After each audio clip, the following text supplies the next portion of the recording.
Okay, welcome back. We are here with some news. Sly Stone family reveals music icon's private health battle after his death at 82. Sly Stone has passed it away today, June 9th, at the age of 82.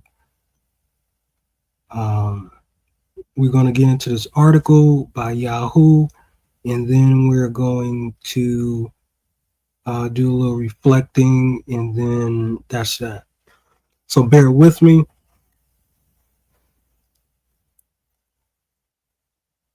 Okay, COPD and other underlying issues. Okay, so it's a 3-minute read. Need to know Sly Stone died at age 82. His family announced a statement on Monday, June 9th. According to Sly's relatives, his death came after a prolonged battle with COPD and underlying health issues. The rocker struggled with addiction throughout his life. Sly Stone dealt with health issues privately throughout the end of his life. The Sly and Family Stone leader announced his death in a statement Monday, June 9th. He revealed he struggled with chronic obstructive pulmonary disease and other medical conditions. After a prolonged battle with COPD and other underlying health issues, Sly Stone passed away peacefully, surrounded by 3 children. His closest friend, his extended family, wrote the family.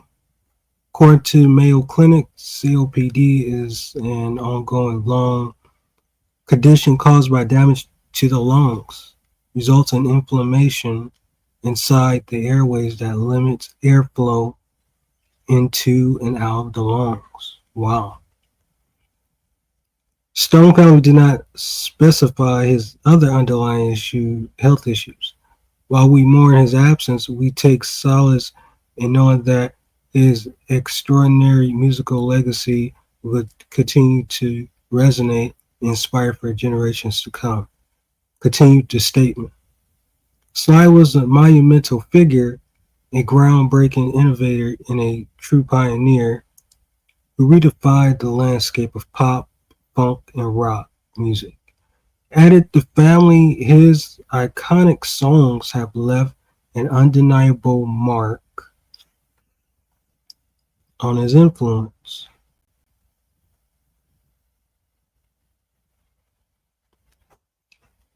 His influence remains undeniable. Sly and Family Stone also featured two of his actual siblings, Freddie and Rose. They released hits like Dance to the Music, Everyday People, and Thank You for Letting Me Be Myself. However, Sly's use and behavior affected the group, which split up for good in 1980s. In 1983, he was arrested for coke possession in Florida. He went to rehab in 1996. Sly quit in 2019. Wow. After his use landed him in the hospital 4 times in a period of a few weeks. Isn't that something? Him and George Clinton, that's crazy. A doctor said that drugs would kill him that time. I not only listened to the doctor, but I believed him. He told The Guardian in 2023, I realized that I needed to clean up. I concentrated on getting strong so that I could get clean. My kids visited me in the hospital. My grandkids visit me. I left with purpose. In February, Questlove released the documentary Sly Lives, aka Burden of Black Genius, about the musician's rise and fall. At a Q&A screening of the film the same month, producer Joseph Patel explained he and Questlove chose not to feature Sly on camera in documentary because it didn't feel right given his frail health. And mere first thing he said was, "Let's tell the story without a lot of empathy." That's too that's not empathetic. Patel said, "We interviewed Sly for the Oscar-winning documentary Summer of Soul 2020, and he had just gotten clean, and he doesn't have the monitor, he doesn't have the motor function." The producer continued at the time, "He can't speak in full sentences.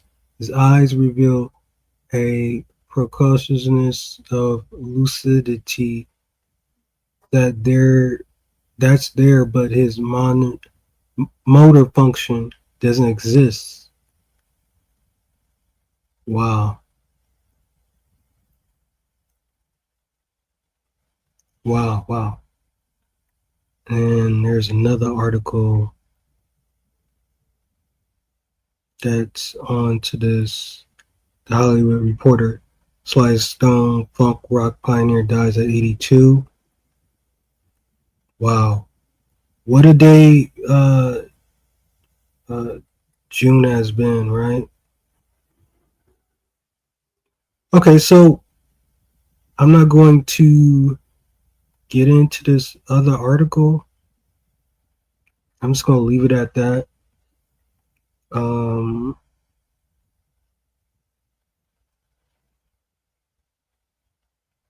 Now it's time for uh, reflection period. I want to say rest in peace to Sly Stone. Sly Stone really changed the music. I think for me, he changed music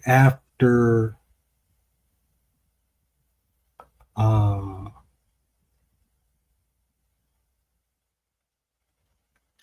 after James Brown. James Brown. Little Richard came, did his thing.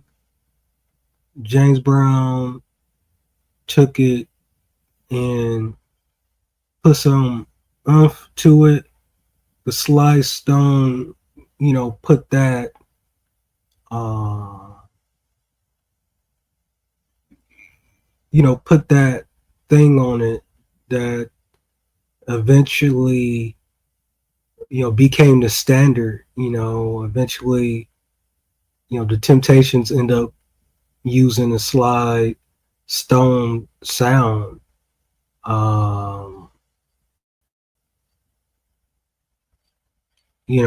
Stuff like that. We're in at the time, it was very rare to have, you know, white people in a band, to be musicians, really, because it was kind of like unheard of. And they playing this type of music. And Sly Stone, he moved to he moved from Texas to Vallejo, I think at the age of 3. So he's been, a West Coast guy, a Bay Area guy, all this time. And I think for the most part, he left a lasting impression on music, and he really inspired a lot of people, and he brought everybody together. Was he late to his concerts? You know, he was before Lauryn Hill. You know what I'm saying? So he was really, he showed up late and he did what he did. And, of course, the band members didn't like it and whatever. I think some of my favorite Sly Stone albums I got turned on to as a kid. I definitely would say Stan.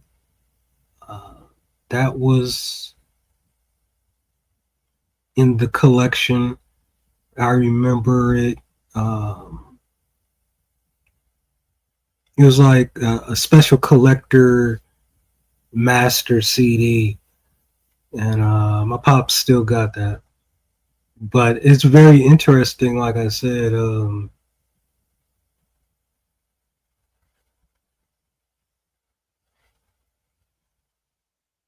he really uh, he really did his thing. He really did. Um,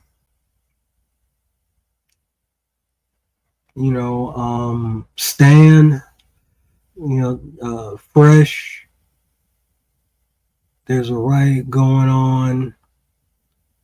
Uh, those were some great albums. Uh, I think Fresh might be one of the last, like, considered the last great Sly classic. I could be wrong. Um, I remember I remember looking at articles from the Coachella, and they was talking about Sly Stone, um, how he was late. He was like 3 hours late to the set, and he really wasn't doing his due diligence. Um, Sly Stone was really like one of the first rock stars in R&B. Really, like he was like one of the first. You know, I always thought Sly Stone and Johnny Guitar Watson, they were similar. They do have similar backgrounds actually. Um, so I think Sly was probably like one of the first ones to have like the hair. Of course that comes from the Little Richard thing and then James Brown, but Sly took it somewhere else. Sly took it, Billy Preston took it, and then everybody else was doing whatever, right? Um, but Sly Stone is a genius.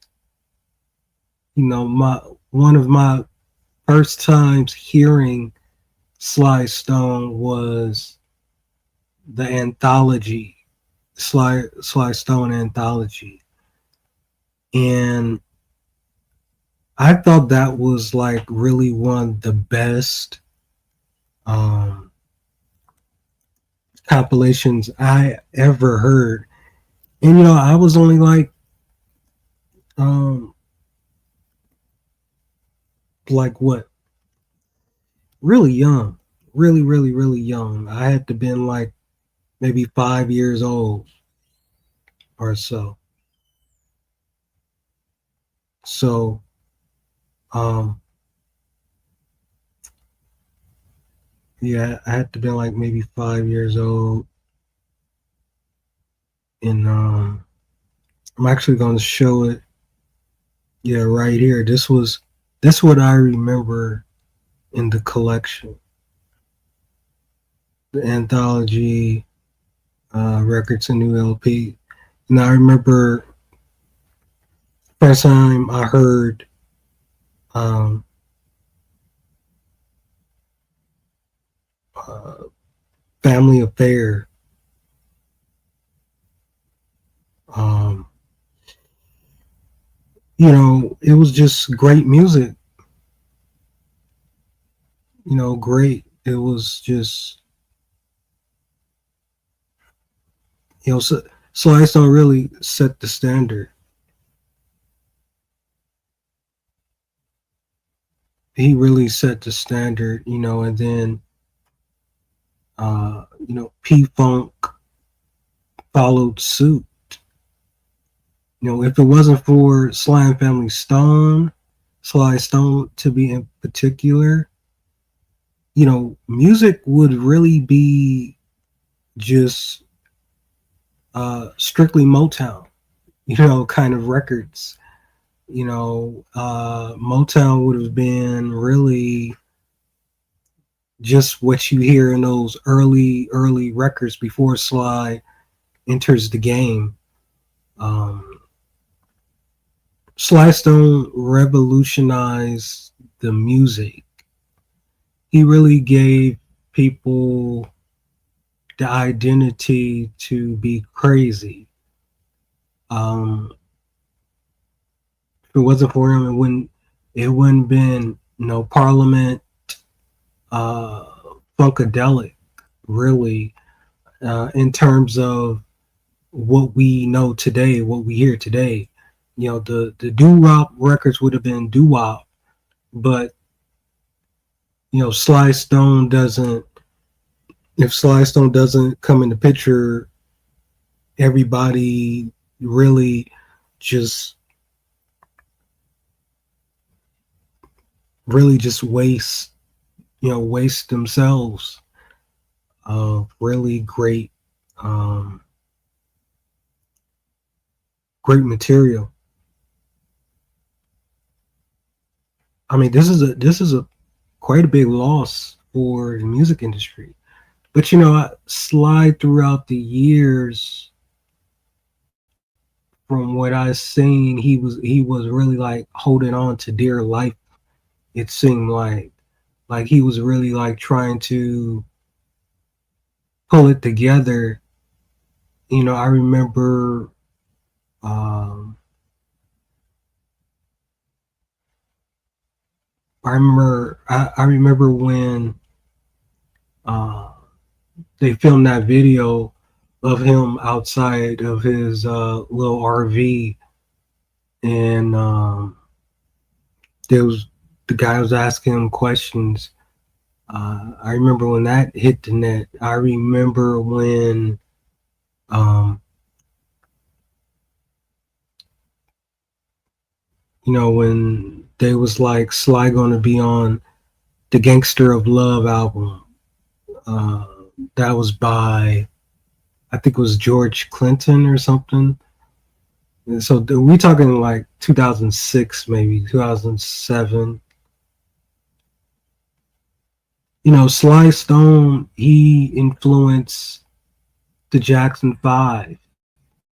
You know, Michael Jackson. Prince. If it wasn't for Sly Stone, you wouldn't have the revolution. You wouldn't have majority of music of what we know. And his music has been sampled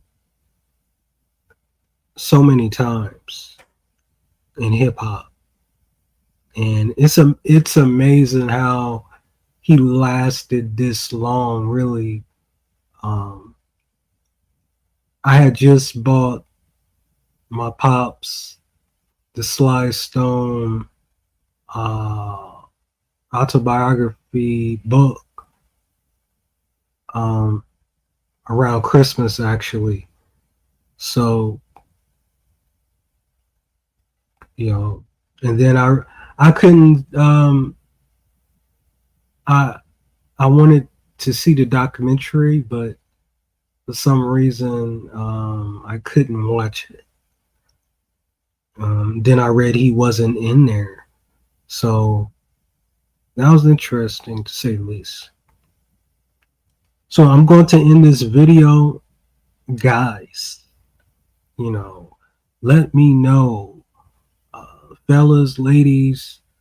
Let me know what impact did Sly Stone have on you musically? What um, do you remember going to a concert?